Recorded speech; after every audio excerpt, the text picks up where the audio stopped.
Look, I have no statement. I know there was some questions that folks wanted to ask, so I thought I'd just make myself available. Coming out of your meeting with Mayor Chow, can you tell us a timeline on when Toronto will see money from the Housing Accelerator? Well, look, let me first just say with the Housing Accelerator Fund, I'm extremely optimistic about the progress that it's already demonstrating. We've obviously had success in London. We've seen the City of Calgary make fundamental changes to the way that they're going to permit homes to be built in the city. We've got a very healthy conversation going on with other cities across the country, including in my home province of Nova Scotia with Halifax. I met this morning with not only Mayor Chow, but also Mayor Sutcliffe here in Ottawa. But I have to say, the meeting with Mayor Chow was excellent. We are pulling in the same direction to have a partner with the city who shares my ambition to grow the housing stock so more people can find a place they can afford is extremely exciting.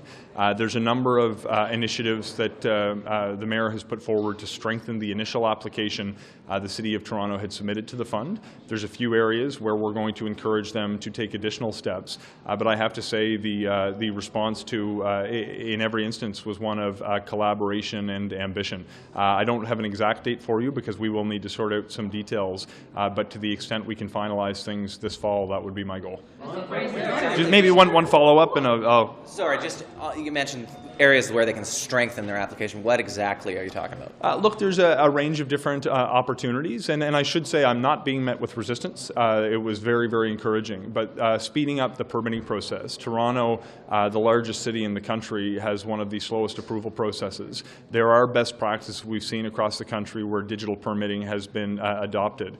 There's opportunities to further densify along current and future transit corridors. There's opportunities to improve density for students near the post-secondary institutions in the city. There's a number of other measures as well that will be designed to make sure that we're maximizing the number of homes for Canadians as a result of the federal investments we're going to make, and I expect we'll be able to share with more granularity once we come to ground on final details. Quelles sont les négociations avec le gouvernement du Québec justement sur le logement? Est-ce qu'il y a eu des rencontres cette semaine? Est-ce qu'il faut s'attendre à une annonce dans les prochains jours? Où est-ce que vous en êtes exactement là, pour le transfert Oui, dans quelques semaines dernières, j'ai eu des conversations avec le ministre Duranceau. Juste pareil, nous avons l'opportunité pour conclure des discussions pour finaliser le détail pour les fonds pour l'accélération de construction de logements. Je pense que la prochaine semaine et la prochaine semaine, le ministre Duranceau a des obligations dehors Québec et dehors Canada. C'est possible juste après elle retourner pour continuer la discussion, mais j'espère nous avons l'opportunité pour finaliser la discussion très vite. Mais c'est quoi le problème, M. Fraser? Personne ne comprend où ça bug. Ce n'est pas un problème. C'est normal. Quand nous avons besoin de négocier une entente proche d'1 milliard de dollars, c'est important pour assurer les fonds publics a fait une plus grande différence. Les bonnes nouvelles, le gouvernement du Québec, et le ministre Duranceau en particulier, a partagé la priorité de le gouvernement du Canada pour construire beaucoup de logements pour le Québec. Pour accélérer les processus pour construire des maisons. Et c'est très important parce que c'est la raison d'être pour les fonds pour l'accélération des logements et pour changer la façon de construction de logements dans les villes petites et plus grandes. C'est la même priorité et ce n'est pas un problème, c'est normal juste pour finaliser les détails. Là-dedans, est-ce qu'il y a des critères comme consultation autochtone, questions LGBTQ, des conditions de ce type-là? Non. Selon moi, ce n'est pas une discussion sur les conditions, juste pour établir la priorité que nous partageons. C'est très important parce que ce n'est pas une petite fonds, c'est énorme. Partout dans notre pays, c'est 4 milliards de dollars et juste pour Québec, c'est possible pour obtenir une entente avec 900 millions de dollars. Mais c'est très important pour le Québec et pour le Canada pour assurer les fonds fait une différence pour construire des nouveaux logements pour des personnes qui habitent la province. Pourriez-vous nommer ne serait-ce qu'une condition? Expliquez-moi une de vos conditions, une seule.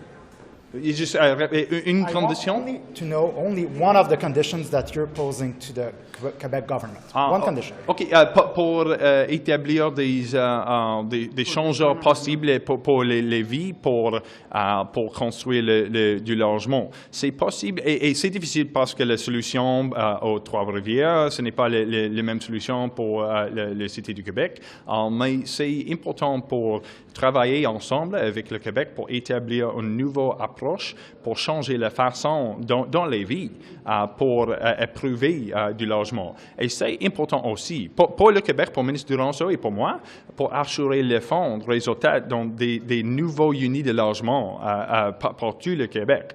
Et il n'y a pas juste une condition, mais quand nous avons l'habilité pour transférer des fonds de la province, c'est très important pour assurer les fonds de résultats dans des autres nouveaux logements pour le Québec. On Burnaby and Surrey, that funding announcement was canceled earlier this week because of a proposal from Metro Van to increase their DCC charge. Did that proposal catch you off guard? Why wasn't that flagged earlier in the process? So a couple of points on this one in particular, and to the opening comments I made in response to Alex. The exchanges that we are having with cities are proving to make a meaningful difference that's going to result in more homes being built for Canadians. I should say the Mayor Hurley in Burnaby, Mayor Locke in Surrey, and the other Metro Vancouver mayors are actually some of the most ambitious leaders in Canada when it comes to their record on housing over the course of their time in office. When I visited Burnaby in particular, Mayor Hurley demonstrated to me a number of the different projects that are increasing affordable stock next to transit stations, improving density and making the community more livable. One of the things that came as news very late in the day to me, despite having had the opportunity for a discussion about a range of housing and infrastructure issues with the Metro Vancouver mayors, was a surprising proposal that had a serious proposed increase to development charges, which could have the impact, it will not certainly have this impact, but it could have the impact of reducing the appetite for home builders to go build homes.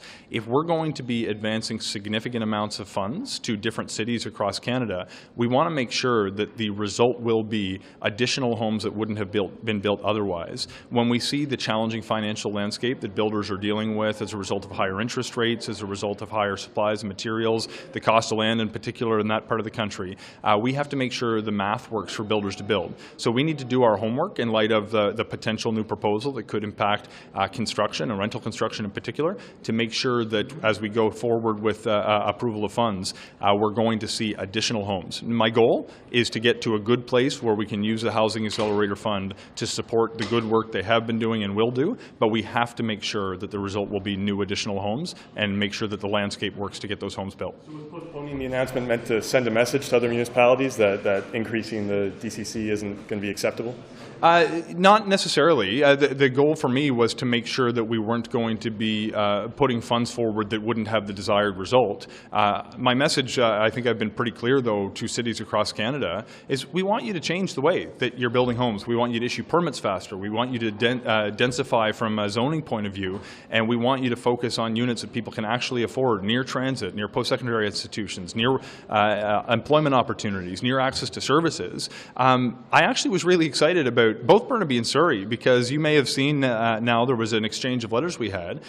They weren't cities we were asking to do more than they had already committed to do. They were some of the strongest applications in the country. This wasn't necessarily intended to send a message beyond the message I've been very deliberate in sending to cities. This was to make sure that we're actually going to get results for the money, and we have to do the homework in light of a changing financial landscape. Is there any timeline Burnaby and Surrey can expect a decision? We have to finish doing our assessment of what the proposed measure. Now, I would note that it's a proposal at this stage too. We're going to be engaging directly with the cities, their staff, the mayors. I have full faith that they want the same thing that I do. I believe we will get to a place where we will be able to support their effort. We just have to make sure that if we're going to put public money into their ambitious housing projects, that we're going to get the results that we believed we were going to get as recently as last week. Good? Okay. Thanks, everyone. What are you hoping to accomplish? What happened was horrible, but we can't change what happened. What we can do is take the steps now to start the healing, to make sure that what happened never, ever happens again. So I'm looking to conduct this study to find out how this horrific occurrence passed and to ensure that we can learn so that it never happens again. The speaker is not on the list of witnesses. I am open to other witnesses being added to the list. You see it as a long list of different agencies which would be invited in the study. I am more than open to having the former speaker and his staff be a part of that list and that study. I think you're suggesting that operations is not the place that it should be in Prague. Why are you bringing Prague is seized right now with foreign interference. Unfortunately, as a result of the activities that we saw last spring, we have the flexibility, the agility in government operations to turn to matters immediately as they arise. This is certainly one that we should undertake without waste. Given the former speaker, Rota Yes. says that he's the guy who's responsible, what more do you hope to get from this investigation? He may say that. He certainly did the right thing in stepping down, but we still don't have any insights as to the process. And I think Canadians, Holocaust survivors, the world needs to understand how exactly this came to be. Thank you. When events happen on Parliament Hill, you're told, hey, would you like to invite 3 or 4 people? Here's how it's going to work. Don't you already have that info? I can't speak so much as an MP. I will say, as a former diplomat, having had events at missions abroad, those lists are vetted extensively, both by mission staff and at Global Affairs back home. And as to what agencies they use, I'm not sure, but those lists are vetted. There is a process. Thank you. Merci beaucoup. Well, my lack of French and lack of popularity amongst my colleagues and the opposition might be barriers to me getting in. I love the place. I love the rules. It would be an amazing job, but unfortunately. Know who you're supporting it? I do. So. Are you gonna share? No, sorry, but there are some amazing candidates that are running. And Could the Liberals countenance a Tory in the chair? So, it was disappointing to see. I do like Chris a lot, but it was disappointing to see what happened this week, and it seemed like a loss of control in the chair. So,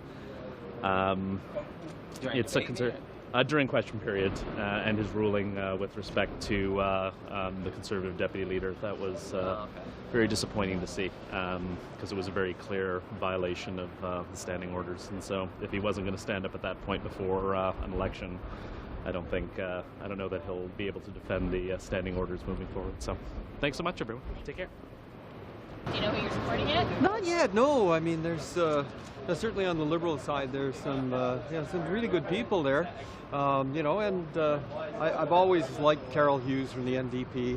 She's good people. But who knows, right? Going to be interesting.